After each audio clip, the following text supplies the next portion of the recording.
이런 질문을 받은 적이 있습니다. 어떻게 하면 자기다운 삶을 살 수 있나요? 한참을 망설이다 결국 대답을 하지 못했습니다.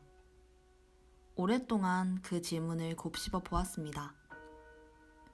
다시 같은 질문을 받는다면 저는 이렇게 답할 것입니다. 버틸 수 없는 것들로부터 도망치다 보니 이 길 위에 서 있게 되었습니다. 라고요. 안녕하세요. 단순한 진심 수수입니다. 저는 과한 경쟁을 부추기는 외국어 고등학교에서 3년을 보냈습니다. 내가 선택하지 않은 환경에서 내가 원하지 않는 공부를 하며 내가 설정하지 않은 목표를 위해 무척이나 애를 썼습니다. 친구는 경쟁자가 되어 깊은 우정을 나눌 수 없었고 피로는 날로 쌓여갔습니다. 지치고 쇠약해져 갔지만 무작정 버텼습니다. 주변 친구들이 다들 그렇게 하고 있고 선생님도 그렇게 해야 한다고 말씀하셨기 때문입니다. 있는 힘 없는 힘 탈탈 털어 최선을 다했지만 원하는 목표를 이루지는 못했습니다. 에너지는 바닥난 지 오래였고 증발해버린 목표가 남긴 공허감에 한동안 멍하니 하루하루를 보냈습니다. 멍한 나날 속에서 문득 이런 생각을 했습니다. 뭘 위해서 그렇게 열심히 살았던 걸까? 몸과 마음을 보살피지 않은 채 혹독한 3년을 살아온 탓인지 마음에는 아물지 않은 상처가 많이 남아 있었습니다. 고등학교 졸업 이후 제 삶은 도망의 연속이었습니다. 큰 상처를 입은 마음은 작은 상처조차 두려워하게 되었고 경험해보지도 않은 채 상처 입을 것 같은 상황으로부터 도망치고 뒷걸음치며 숨기 바빴습니다. 평가를 받으면 생긴 상처로 인해 조금만 경쟁적인 분위기가 되어도 저는 불안해졌고 급히 도망치곤 했습니다. 그렇게 저는 뭔가를 하는 선택보단 하지 않는 선택을 더 많이 하게 되었습니다. 20살 무렵 저는 다큐멘터리 감독이라는 꿈을 품고 있었습니다. 그러나 학교에서 배우는 영상 공부는 한계가 있었고 향상되지 않는 실력에 교수님은 날카로운 혹평을 하셨습니다. 다시 한번 큰 상처를 받은 저는 오랜 꿈으로부터 그리고 모든 평가로부터 도망치고 싶었습니다. 모든 걸 다 놓아버리고 싶었습니다. 그렇게 저는 학교를 중단하고 언제 돌아올지 모를 여행을 떠나버렸습니다. 여행이 끝나고 한국으로 돌아왔을 때 저는 학교로 다시 돌아가지 않았습니다. 그저 미루고 싶었습니다. 대신 작은 상점에서 아르바이트를 하며 배우고 싶은 걸 소소하게 배워보았습니다. 그림을 그렸고 도자기를 만들어 보았고 바느질로 책을 엮어보았습니다. 그리고 하고 싶은 것만 하며 하루하루를 살아보았습니다. 커피를 정성스럽게 내리고 꽃을 보며 감탄하고 필름 카메라로 계절을 담고 하루에 하나씩 그림을 그리고 강가를 하염없이 걷고 동네 카페에 가서 책을 읽었습니다. 아무것도 안 하는 것처럼 보이지만 소소한 즐거움을 부지런히 찾아가며 살았습니다. 어디에도 소속되지 않은 상태로 뚜렷한 일을 하지 않고 보여지는 성과 없이 하루하루를 살아가는 건 참 어색했습니다. 학교도 가지 않고 일도 하지 않고 공부도 하지 않는 상태는 어느 누구에게도 설명하기 어려운 상태였습니다. 그런데 저는 하지 않는 것, 포기 역시 하나의 선택이 될 수 있다고 생각합니다. 사람들은 어떤 학교에 가기를 선택하고 어떤 공부를 하기를 선택하고 어떤 일을 하기로 선택하는 것은 자연스럽게 받아들이면서도 포기는 하나의 선택으로 생각하지 않습니다. 내가 뭘 원하는지 모르겠다는 마음이 들 때, 그저 도망치고 싶을 때, 혹은 도망치고 싶은 마음마저 확신이 들지 않아 혼란스러울 때, 포기는 도움이 됩니다. 도망치고 싶은 마음은 지금 무언가가 내 마음을 몹시 불편하게 하고 있다는 신호입니다. 도저히 버티지 못할 것 같은 마음은 내면이 지르는 비명일 수 있습니다. 많은 사람들이 성공을 위해서 지금의 고통을 버텨내라고 조언합니다. 조금만 더 적응하면 괜찮아질 거라고, 익숙해지지 않아서 힘든 것일 뿐이라고 다들 그렇게 잘 이겨냈다고 말합니다. 물론 그 말도 맞습니다.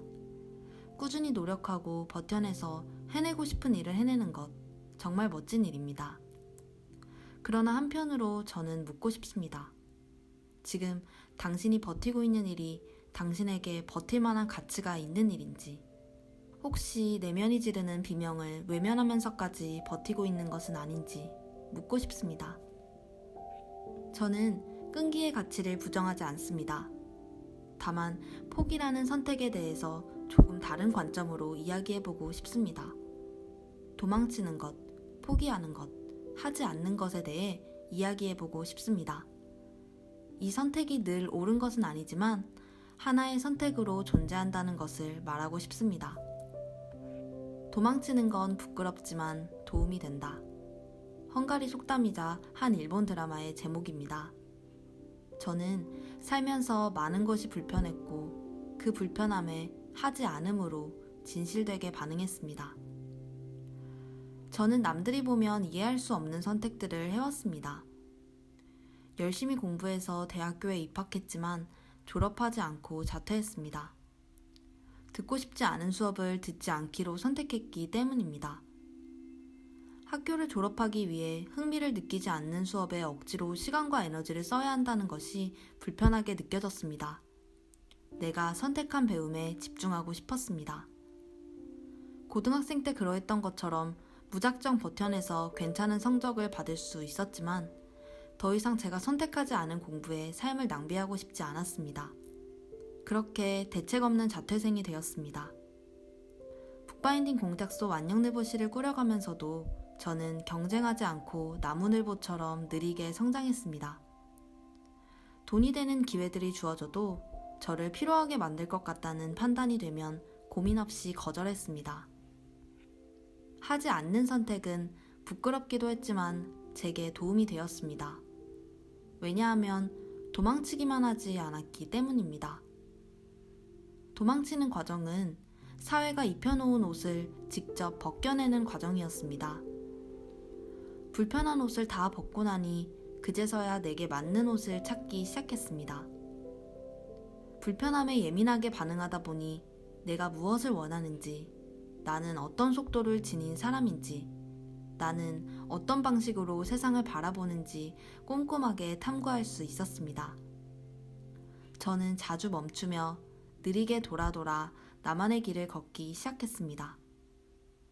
누구나 멈추는 때가 옵니다. 그 시기를 사춘기라고 부르기도 하고 방황이라고 부르기도 합니다. 그 시기에는 내적으로 치열하게 갈등하는 동시에 주변 사람들과도 갈등을 겪습니다. 많은 이에게 공감받지 못하는 길을 걸어가다 보면 불확실한 미래가 더욱 두렵습니다. 주변에 지지해주는 사람이 별로 없기에 많이 외롭기도 합니다. 지금까지 나를 이끌어온 내면의 목소리를 의심하게 되는 순간도 찾아옵니다. 사람이 어떻게 하고 싶은 것만 하면서 살겠어. 내가 하고 싶은 일은 너무나 불확실해. 아무도 나를 응원해주지 않을 거야. 마음 한구석에서 들려오는 부정적인 말들에 흔들리기도 합니다. 그럼에도 저는 저의 길을 가기로 결정했습니다. 제가 할 수 있는 일은 단 한 가지였습니다. 선택에 투철한 책임을 지고 마음이 이끄는 일을 찾아 최선을 다하는 일, 그것뿐이었습니다. 내면의 목소리를 따르기로 결단하고 묵묵히 그 길을 걷다 보면 길에서 마주하는 장애물들을 조금 더 기꺼이 견딜 수 있습니다. 체력적으로, 정신적으로 힘이 빠지는 순간을 겪더라도 금방 회복될 수 있습니다. 버틸 만한 가치가 있다고 믿기에, 수많은 갈등을 딛고 용기를 내어 스스로 선택한 일이기에 지친 마음은 금방 생기와 열정을 되찾고 흔들리는 마음은 다시 굳건해집니다. 길을 걷는 동안 실패라고 할 법한 일을 겪기도 했지만 그것이 저의 선택을 후회하게 만들지는 않았습니다. 내면의 소리에 기꺼이 응답하여 내가 원하는 일을 최선을 다해 시도해 보았다는 것, 그것만으로도 충분히 가치가 있었기 때문입니다. 이 시도를 통해 내 삶에서 중요한 것이 무엇인지 알게 되었고 저는 그것이 귀한 배움이라고 확신합니다. 그렇기에 과거를 돌아보며 선택을 후회하지 않았습니다. 저는 오랜 시간 동안 제가 한 선택에 책임을 지고 하루하루 최선을 다해 살아갔습니다. 저의 선택을 이렇다 할 언어로 설명할 수 없었기에 그저 최선을 다해 사는 수밖에 없었습니다. 살다 보니 어느 순간 제가 더 이상 도망치고 있지 않다는 사실을 깨닫게 되었습니다. 뒷걸음질을 멈추고 내 의지로 한 발짝씩 앞으로 나아가고 있었습니다. 누구도 상상할 수 없고 그려줄 수 없는 나의 길을 스스로 만들어가고 있었습니다. 지금 저는 하고 싶은 일을 버티지 않고 즐기며 하고 있습니다. 매일매일 내가 하고 있는 일에, 할 수 있는 일에 감사하며 기쁘게 임합니다. 내면의 목소리가 곧 나의 목소리가 되고 내면이 하고자 하는 일이 곧 내가 하는 일이 되면 마음속에 갈등이 없습니다. 온전하게, 행복하게, 자유롭게 살아갈 수 있습니다. 무엇을 위해 사는지, 무엇을 하며 살고자 하는지 명확하게 알고 하루하루를 또렷한 목적을 가지고 살아갈 수 있습니다. 불편함을 억누르지 마세요. 바꾸려고도 하지 마세요. 그저 불편함과 친구가 되어 함께 살아가고자 노력해보세요. 불편함을 지혜로운 조언자로 바라보세요. 불편함을 기준 삼아서 나와 맞지 않는 것들, 나를 불편하게 하는 것들을 하나씩 벗겨내고 나를 편안하게 하는 것들, 나를 기쁘게 하는 것들로 그 자리를 채워가 보세요. 이 과정이 자기다운 삶을 살아가게 하는 데 도움을 줍니다. 저는 이 영상을 통해 당신께 제안합니다. 불편함에 조금 더 진실하게 반응하기를, 내면의 목소리가 하는 이야기에 조금 더 정성껏 귀 기울여 보기를, 그리고 남들의 질문에 남들이 원하는 대답으로 답하지 않고 스스로 질문하고 스스로 답해보기를. 오늘 제가 하고 싶은 이야기는 여기까지입니다. 부디 작은 도움이 되었으면 좋겠습니다. 오늘도 함께 해주셔서 감사합니다.